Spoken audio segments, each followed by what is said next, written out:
Bonjour et bienvenue dans la suite de notre témoignage, le pouvoir de la décision. Bien-aimés dans le Seigneur.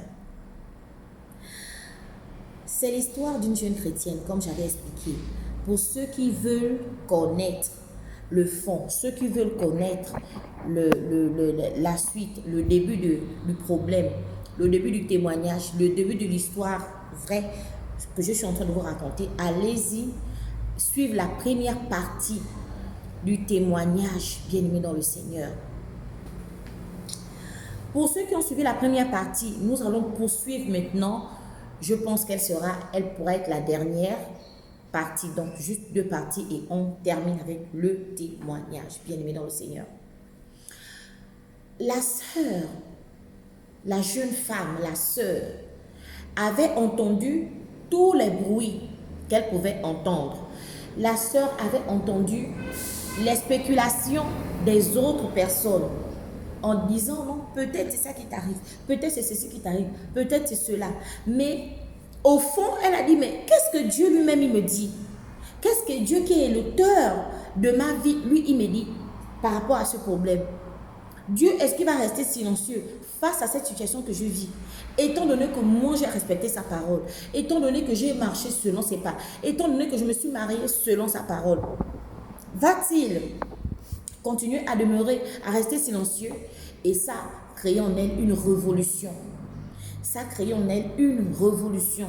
Donc, elle a décidé de rentrer dans un travail spirituel. Elle a décidé de rentrer dans un travail spirituel. Elle était fatiguée de cette oppression. Chaque fois qu'elle faisait un mauvais rêve, une dame venait la combattre dans le rêve. Le lendemain ou les jours qui suivent, elle perd facilement son alliance du jour au lendemain. Elle avait maintes fois prié sans pour autant aller au fond du problème. Ça aussi, c'est quelque chose que j'aimerais attirer votre attention. Je le dis par expérience. Quand vous priez, vous allez prier pour une situation et vous voyez que ça perdure. Vous priez, la chose semble aller, mais après vous retombez là-dedans. Il est temps que vous puissiez rentrer maintenant dans un travail pour que le Seigneur vous révèle, parce que on dit qu'on ne peut pas combattre sans connaître son ennemi. Tu ne peux pas combattre sans connaître qui est ton ennemi. Si tu ne connais pas ton ennemi, tu vas lancer les flèches en désordre. Tu vas lancer les flèches vers qui? Tu vas prier juste comme ça. Tu ne vas pas prier, c'est-à-dire la prière, une prière qui cible son adversaire. Est-ce que vous me comprenez bien, mais dans le Seigneur? La sœur a pris cette décision. Trop, c'est trop. Je dois cibler mon ennemi. Je dois connaître qui se cache derrière cette situation. J'en ai marre. Ça me pourrit la vie. Je n'arrive plus à être joyeuse comme avant. Donc, elle est rentrée. Elle a décidé de rentrer dans un jeûne et prière. Elle s'est basée sur la parole de Dieu de Jérémie. Prier. Jérémie 3, verset 33. Celui qui me cherche, je le répondrai. Je lui montrerai les choses cachées qu'il ne connaît pas. C'était ça. C'est un verset populaire que tout le monde connaît. Elle est rentrée dans cette prière-là. Elle a dit, Seigneur, c'est le moment ou jamais. C'est le moment ou jamais. Mon ennemi doit être démasqué. Bien-aimé dans le Seigneur. Ce n'était pas facile.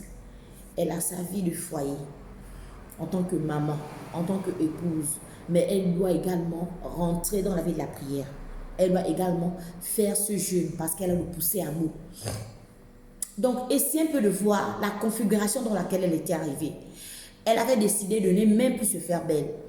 Elle était rentrée dans un jeûne. Comme on dit dans les jeux, autrefois dans l'Ancien Testament, quand les gens faisaient les jeûnes et les prières, ils déchiraient les vêtements, ils portaient les sacs de cendres. Mais comme elle ne pouvait pas faire ça, elle avait juste décidé de ne plus s'habiller correctement. Donc, quand je dis correctement, c'est peut-être soigner son habillement, voilà. Elle pouvait s'habiller avec les cabas, les robes. Elle pouvait mettre une petite perruque à la tête, mais elle avait que des civils. Donc, elle était en fait dans ce moment de consternation.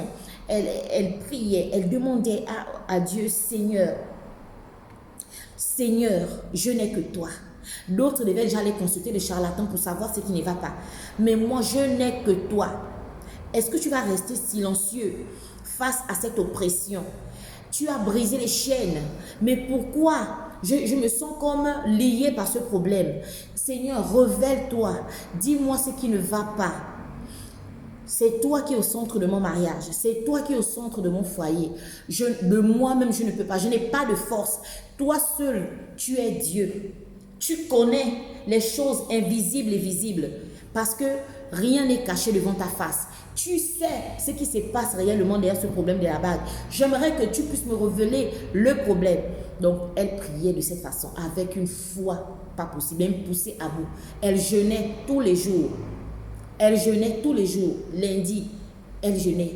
Et elle cassait son jeûne à 18h. Elle reprenait le lendemain dans la prière, le jeûne, vu que elle avait également des enfants en bas âge, donc il fallait vraiment qu'elle puisse aussi ne pas négliger son rôle de maman. Bien aimée dans le Seigneur, elle était dans une prière de foi. Elle priait le Seigneur. Elle déversait les larmes. Elle criait à Dieu. Seigneur, tu es ma réponse. Seigneur, viens-moi en aide. Seigneur, lève-toi contre l'ennemi qui s'est levé dans ma vie.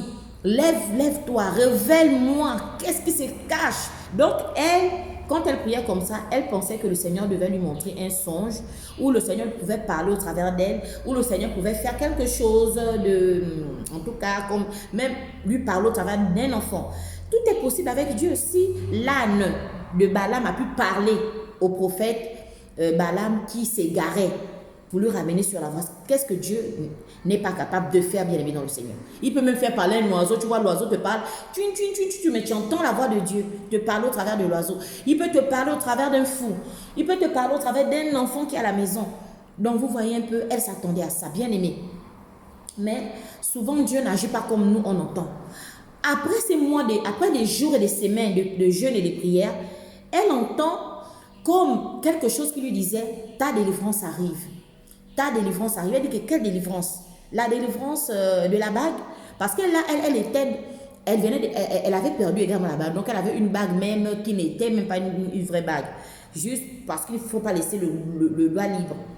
Donc elle a quelque chose lui dit, ta délivrance arrive. Elle dit quelle délivrance?